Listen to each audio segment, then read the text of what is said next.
Hey everyone, I'm Heather Peterson, and I am a quilt fabric and pattern designer and have been for the last 30 some years.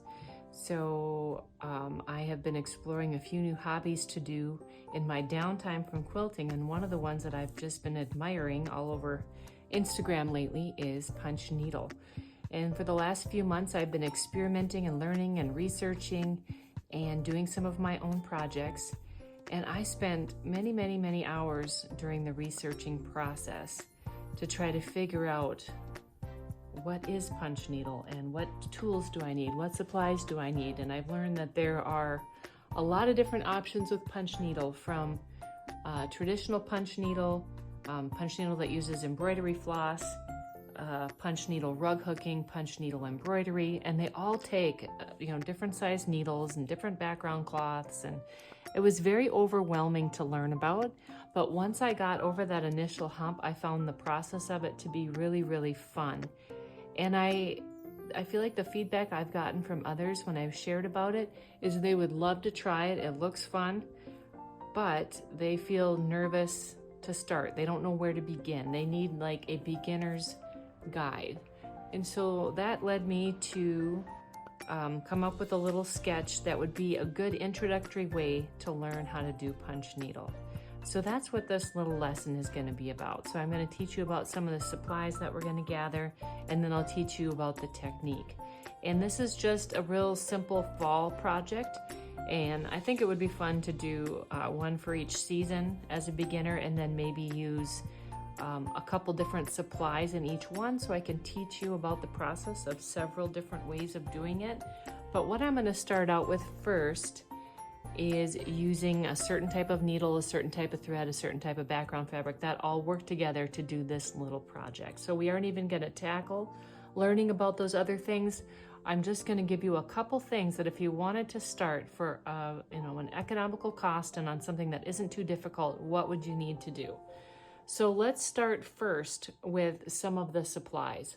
I'm going to be using this chunky thread by Lori Holt. It's available through Riley Blake Designs, and you can find it a lot of different places.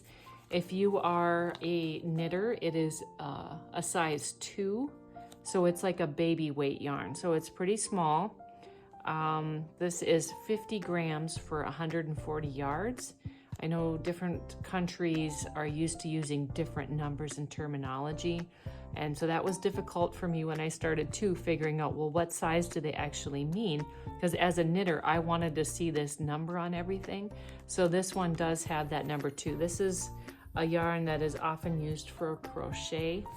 So, it has the size for the crochet hook or the knitting, but it works great for punch needle as well.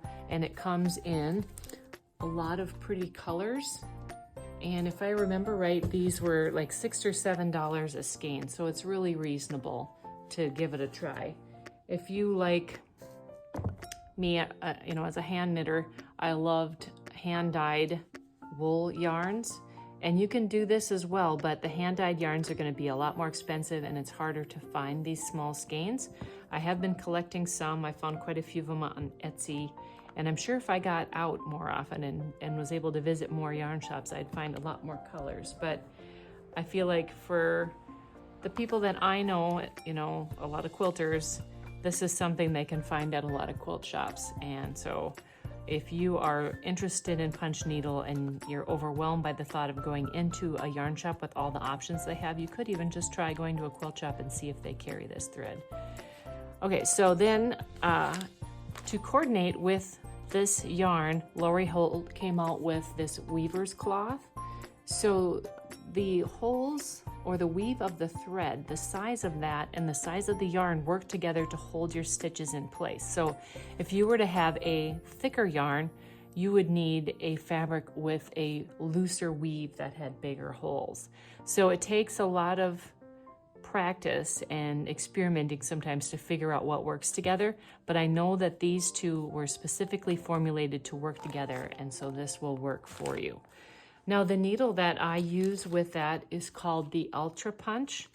So let's just pop this out of here and I'll show you what it looks like. So here's your needle, and it has this little kind of spring-loaded something here that you can adjust. See, as I move this, the length of my needle moves up and down. So you can adjust the height of your stitch length based off of that. And it also comes with a couple different needle sizes. So I am using the largest size needle with this thread. If you look at the back of the packaging, it talks about how the small needle is for a couple strands of embroidery floss, the medium needle is a few more strands, also pearl cotton, and then the large needle you can use with a few different other thicker threads. So you want, the width of your needle to be roughly the same size as the width of your thread. You want it to glide through the needle easily without there being friction on it, because if there's friction as you pull that through on each stitch, you're going to have some skip stitches and problems happening. So it's important to get these two to coordinate well. Then you're also going to need a needle threader for threading this needle. You're going to need a snips of some sort. I have this one which works really handy for punch needle. And then you're going to need a marking pencil for transferring your pattern. This is a friction pen. This is one that is erasable with an iron or water, or even a little eraser on the end. So I don't have to worry about that bleeding into my project later if it gets wet. And then you'll need some sort of a hoop to stretch your project on. This is just a 6-inch hoop that I happen to have here from another project. And you can get hoops at a lot of different places, from Hobby Lobby to other craft stores to Amazon, things like that. So what you're going to want to do first is you're going to want to take your paper pattern and lay your weaver's cloth over the top and trace your pattern onto it. Now, if you can't see through it, you can use something like a light box like this. You'll see how when I set that under there, how that illuminates your drawn lines so you can see easier. This is just like a $20 one from Amazon. So you can get those a few different places. If you're gonna do a bunch of punch needle, it's probably worth it. But if you're just doing this project, you can also just take this up to a window during the day, tape it up there, tape this over the top, and then trace through it while it's hanging on your window, and that will work as well. Then you're gonna wanna stretch this into your hoop. So get it centered, and then pop this over the top. You want a hoop that is really tight. Like this one is really hard to snap. Let's see if I can even get it. Yeah, and keep your fingers out of the way so they don't get pinched.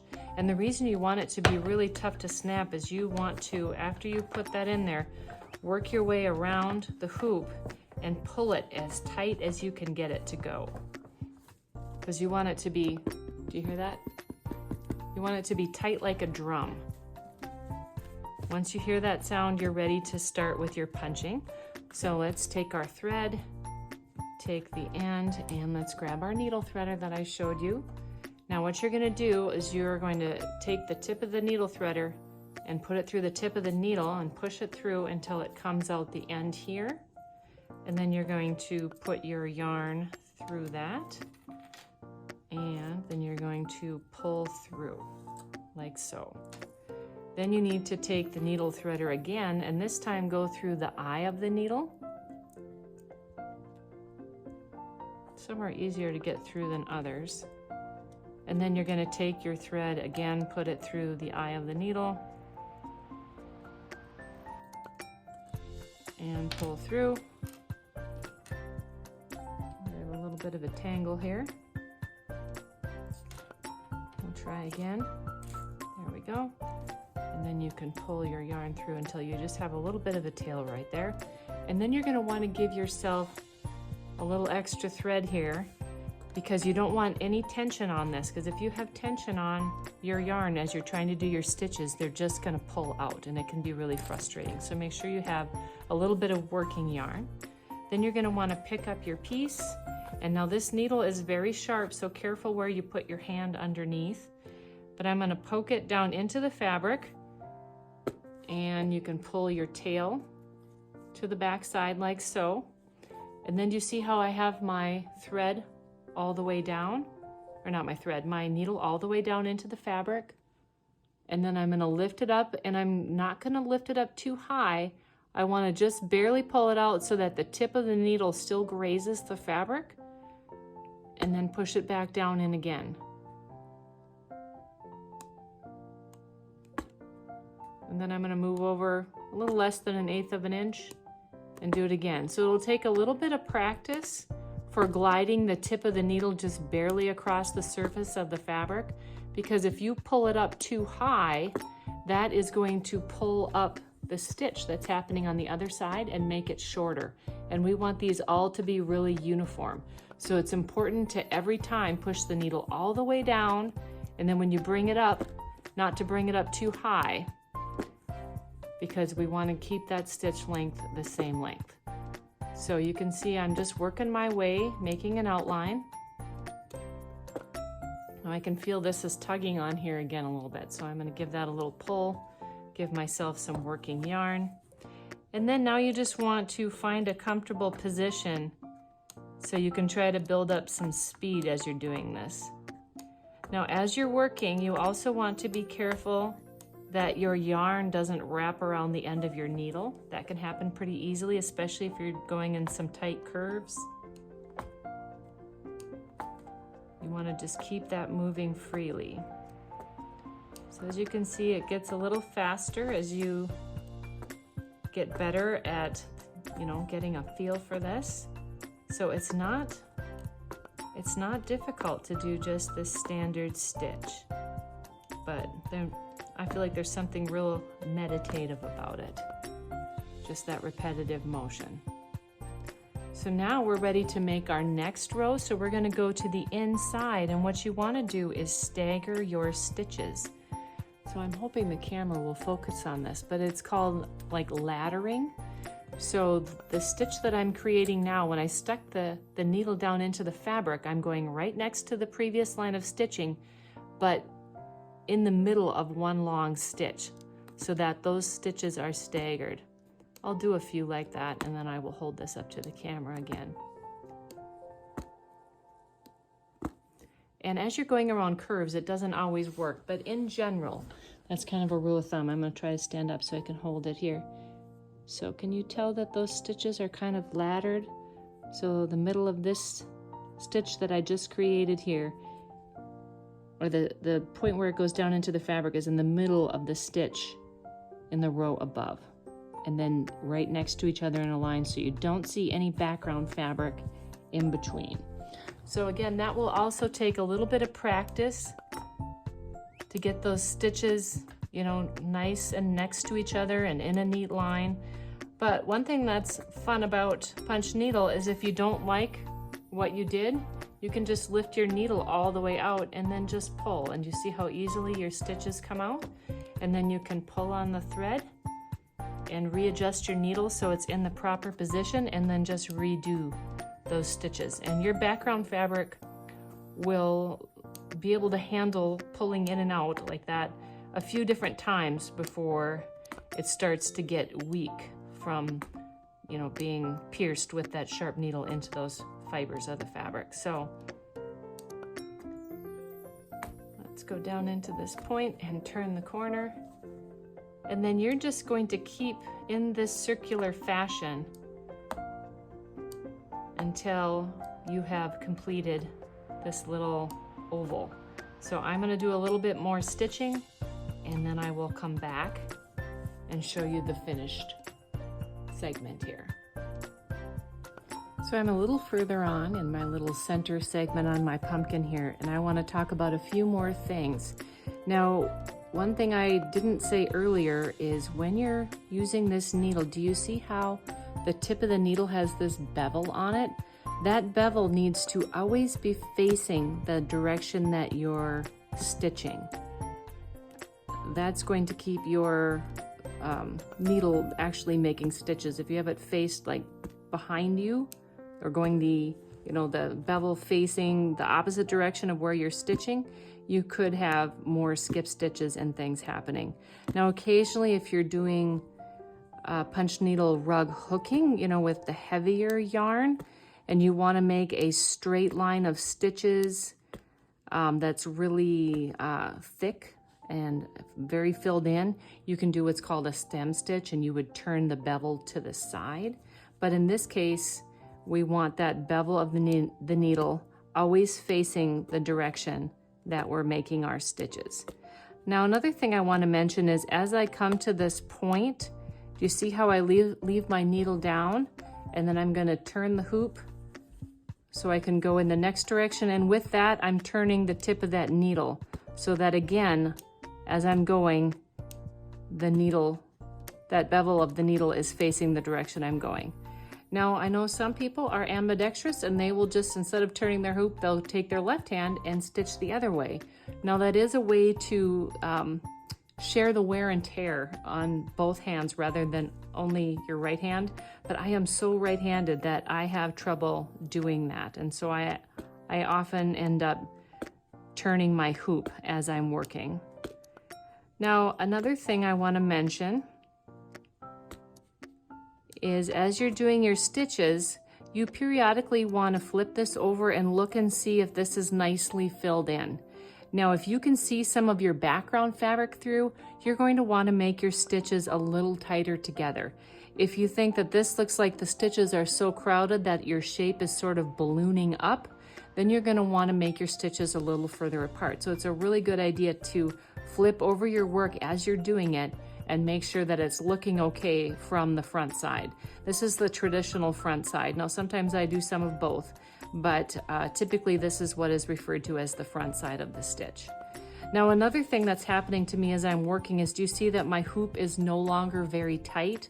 Sometimes you need to re-tighten this. In fact, with this particular hoop, I have to do it all the time, and it's one of my complaints about this hoop, but these are very inexpensive to start out with, so that's why I have you working in this hoop to begin with, and I'll talk a little bit more about my favorite hoop in just a minute. But you want that tight at all times, so you may need to constantly be tightening that. Now I have my space all filled in, so you can just flip it over, grab your little thread snips and trim your thread, and then pull that through, and you can see that I have my little shape all filled in. And that's what it looks like from this side. So I'll come closer so you can see that the background is totally filled in. I'm not seeing any of that cream fabric showing through. And when you look at this side, my stitches look fairly even in height. That means I'm doing a good job with pushing my needle all the way through every time. And then as I pick it up, I'm just sliding it across the surface of the fabric and then going back down in again. Like I said before, if you're pulling it up too high each time, these stitches are going to be all different lengths. So those are two things to just always keep in mind as you're working. Now, I mentioned I wanted to share with you about my favorite kind of hoop where you don't have the issue of this constantly coming loose. And my favorite type of hoop is this one. It's a Morgan lap stand. So Morgan makes a lot of different no-slip hoops, and what they mean by a no-slip hoop, I will undo this side of it and show you. So do you see how there is a groove in here and also in here? What that does is when you tighten this on here, it locks it so tight and it does not move.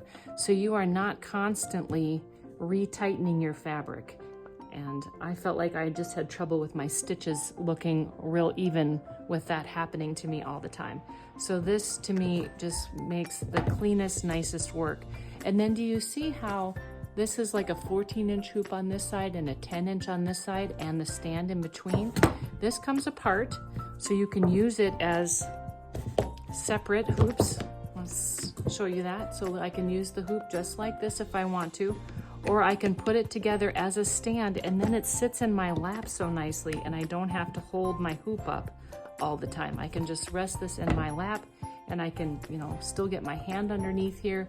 I stab myself a little bit less because I'm not trying to hold my hoop. Because this is just, holding itself so nicely on the stand. So if you end up doing more of this, I would highly recommend this hoop. It comes in a lot of different sizes. I bought the biggest one and I think the retail price was maybe $65 or $70. So again, it's for something that you're going to do a lot more. Let's just say you love punch needle and you want to keep doing more projects behind this or besides this one, then you're going to want to consider that one. So let's go on to our next little row and I'm going to change colors here. So again, I'm going to need my needle threader. And I'm going to use a contrasting or a lighter orange yarn. So let's put that tip through there and pull. And then again, we have to thread the tip of the needle as well.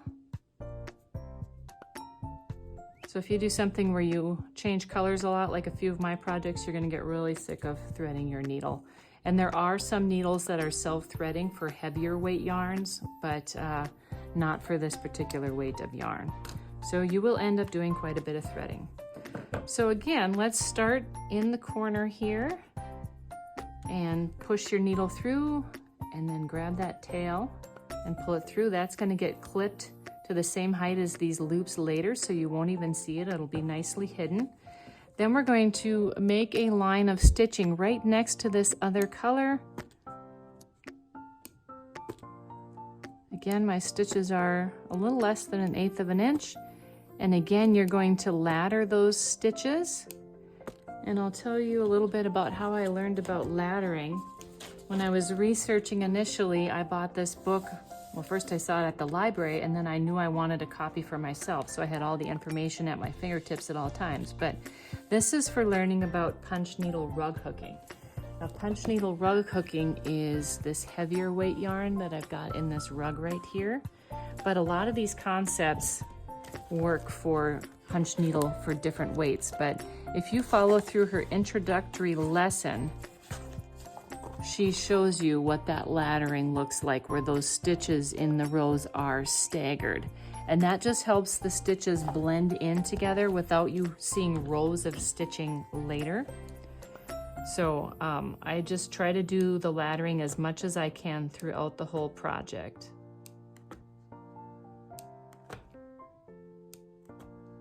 So as you can see, I'm making that little line of stitching there, and then I'm going to go around this edge, and then again I'm going to fill in making those concentric circles just like I did here.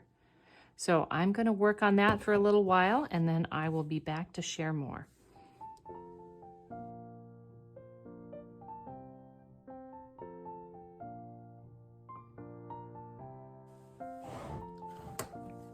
So I have all the orange part finished on my pumpkin.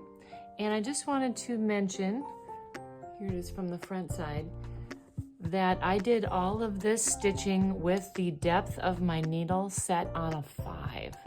So you could have changed that if you wanted to, depending on what size you want your loops to be.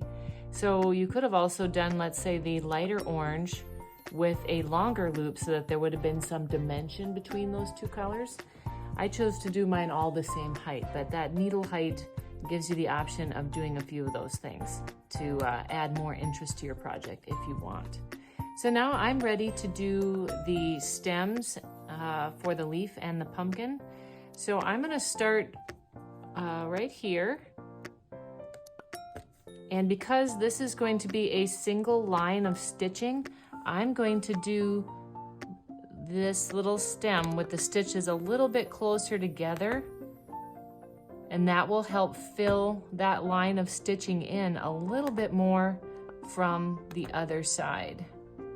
So after I do a few of those, I'll flip it and see, because you want this to look like a solid line of stitching. And if those stitches are too far apart, it's not going to look like a, complete filled in brown line. It's going to look a little bit jagged. So just make sure you do those single line of stitching with your stitches a little closer together. Now I'm just going to go right next door and just do the stem while I'm here. So again, we're just going to go around the outside edge, and you can work in either concentric circles if you want to go all the way around the shape, or you can also use your lines of stitching to make a pattern. So what I mean by that, like this one, I went all the way around and worked my way towards the center. On the stem, you could go up and down and back and forth if you wanted. On some projects, that's going to make a difference. Since I'm using this side as my front, I don't think you'll see it. But for example, if you were going to use this as your front side and you wanted it to look like there were lines going up and down the pumpkin stem like it would, sort of in real life, then you can just move back and forth along this line like I'm doing right here.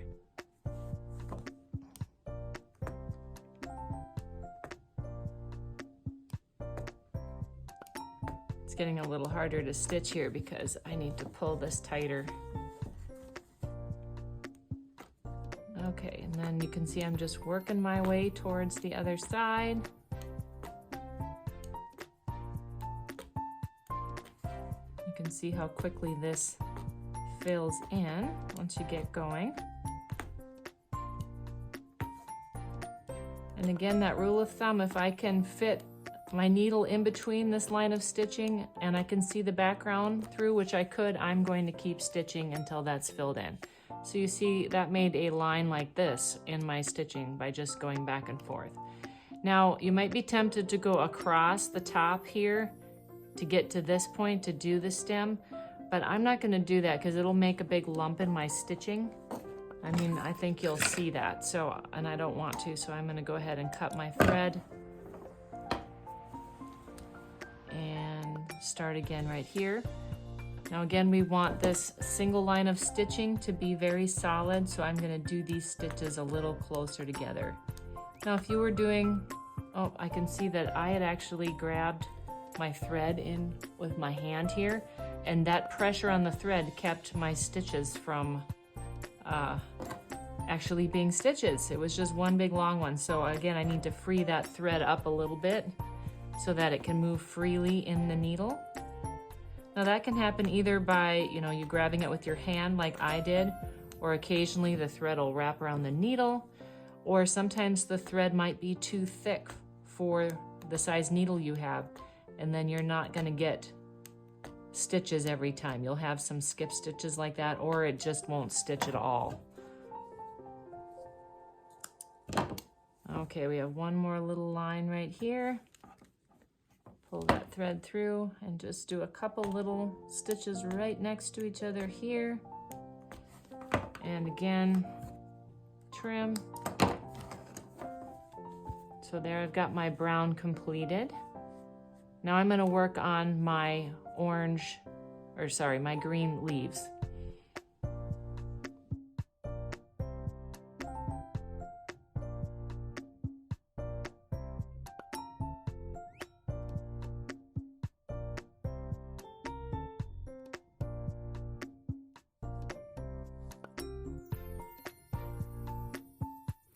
Okay, so I've got my leaves all finished now. You can see it looks nice and neat and pretty from this side of the work, which is often why I end up picking this back side as my front. The lines are very defined. There's a lot of contrast between the colors. Your shapes stay nice and crisp. And then you flip it over to this side and it's like, well, that looks kind of messy, because you can see what happens is these leaves kind of bloom out a little bit. There's nothing keeping those edges tucked in so that you get a nice defined shape. But you can see down here where I've lined up two colors next to each other, they look pretty nice and crisp. So what I'm gonna do is I'm gonna take a cream color and I'm gonna fill in the background and tuck in between these little shapes, and so that's what's gonna help create some of the definition between those shapes. And plus I wanna use this as like a little coaster or mug rug on an end table, so I wanna have all this background filled in. So what we're gonna do, or how I would start this, is first of all, I would look at my pumpkin and make sure that it's centered in my hoop. Now I did that before I even turned my camera on, so I know I want it positioned like this within the hoop, and I can see the edge of the hoop through this fabric. And so I'm just gonna take my pen here and I'm going to draw what I want my outer edge to be based off of that line of the white hoop here that I can see through.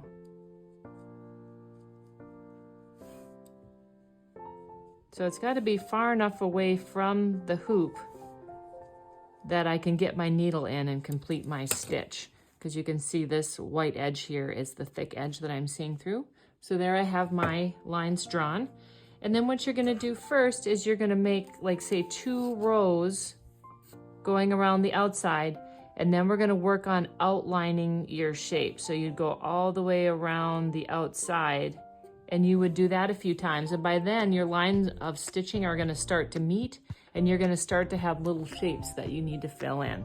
So I'm going to work on that now in speed mode here so you can watch how I fill in the background.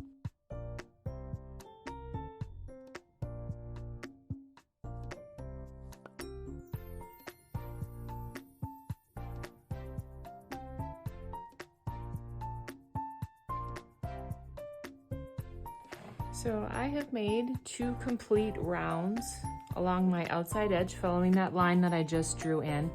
And if you watched the video, you saw that I started here and I just spiraled my way in. So that means I do have a tiny little jog here because I didn't start and stop. I kind of figured that with this small yarn here, that wouldn't show. But if you were using thick yarn, along your outside edge, you do a complete round and stop right next to that stitch and then do another round of stitching on the inside, and then that would be hidden. Now I'll show you how on this rug here that I've made. See this nice complete line of stitching along the outside edge? That would be what you're looking for, because if you use this thick yarn and did the concentric circles like I did on that little hoop, you would see a jog in the line of stitching here, and you don't want to see that. So for future projects, or if you're using heavier yarn, you're going to want to vary that technique just a little bit. And I also wanted to point out that, do you see how I have such a nice line of stitching here along the outside edge? This is the stem stitch. So if you were using, say, a heavier yarn and you wanted a nice circle like this, you'd actually do 2 rows of stem stitching along the outside edge. And what the stem stitch is it's paying attention to the bevel on your needle. You know how I taught you that this bevel always needs to be facing the direction you're stitching? Well, with the stem stitch, you turn it 90 degrees, so it's sideways, and that lays your stitches in nicely along, nicely next to each other like this. And you also do your stitches tighter and closer together so that they stay laid in this pattern like this. So on this particular rug, I did 2 rows of stem stitch along the outside edge, tighter together, and then my fill was a little further apart, and I just used the regular punch needle stitch. So I know that doesn't pertain to this project that we're doing here today, but I wanted to mention it to you and teach it to you so that you know that you would handle it differently if you were using a heavier yarn. So now I've got those 2 rows outside my piece, or on the outside edge of my piece. Now we're going to start working on the fill. So I'm just going to start inside a corner so that it's least likely to show. I'm going to try to hide that tail just a little bit. Then we're going to go right alongside the edge of my pumpkin stem. And I want my needle to move freely so I'm not, punching towards that brown where it might catch on those stitches and push them through. I'm either going straight down next to them, or you could even tilt your needle just slightly to the side so that they don't, those stitches don't interfere with each other and push any stitches on the row next to it through. Okay, now as I work my way down towards this little fine brown line and in some of these detailed areas, I am going to make my stitches, again, just slightly closer together, not so much so that you crowd all those stitches, but just close enough that it defines that edge just a little bit more. So I told you before I was doing kind of a scant 1/8 inch stitch length, and now we'll just go a little bit more scant, but it's not like I'm doing them a 1/16 of an inch or anything. It's just a little bit more of a shorter stitch. You can tell I have a hard time talking and stitching at the same time. I like to focus on my stitch length. Now I can see my yarn is wrapping around the end here. I don't want that to pull tight or I'm going to end up with skipped stitches. Okay, so I'm just going to keep working my way, making an outline with the cream. And this gets a little bit tight in here, but I can still see background, so I'm going to squeeze one more in that inside point. And now I'm going to work my way all the way around the orange. I'm going to go just a little further here and then show you a close-up. Again, you don't want to see background between your cream line of stitching and your orange. So you can see I've created some tiny little spaces in here, but I'm going to go all the way around, and then as soon as I have to stop or can't get in any of these spaces, I may have to, start and stop and fill in those little shapes. So I will do that again on speed mode so you can watch me fill that background in.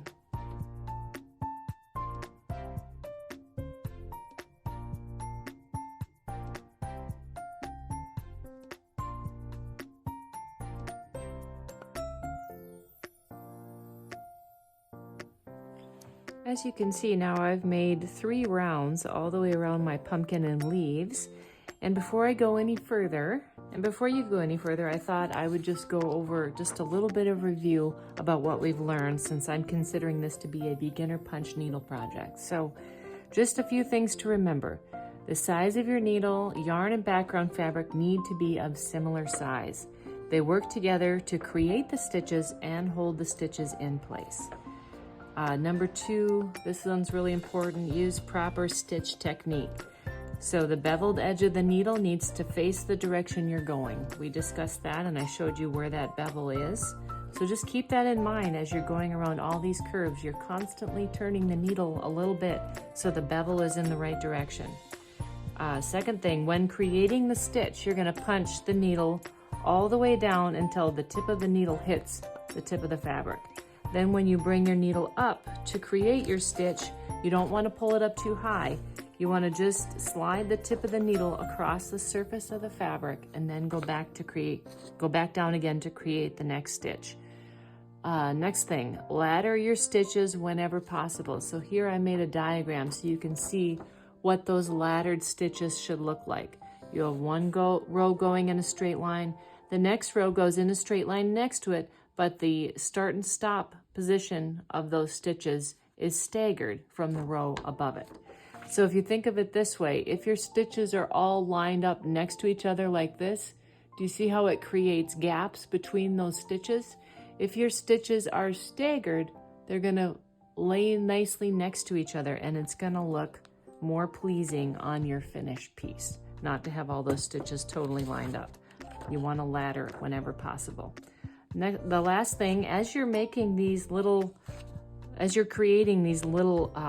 spots where you have to start and stop, you're going to want to actually start and stop rather than stitch over your other stitching and creating a thick or bumpy spot. So as I continue to work my way around, you're going to see like a little spot here and a little spot here that's creating this little pocket of stitches, and you'll just work in a concentric circle in that one spot until it's done.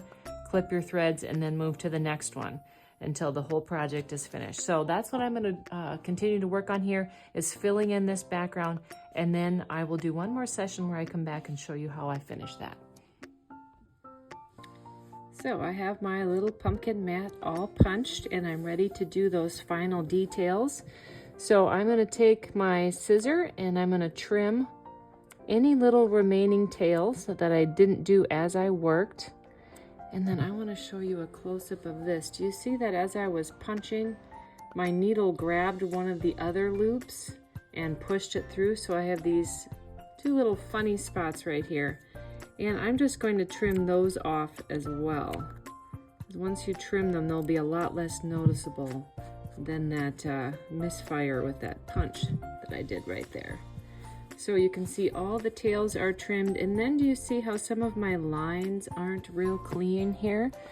So that's just a matter of taking the time with your scissor or some other little sharp object, and you can use that to rearrange your little stitches. Get everything just in order how you want it. So I will take some time to finish doing that a little bit better later. If you want to, you could also use a pressing cloth and your steam iron and press this out so it lays nice and flat.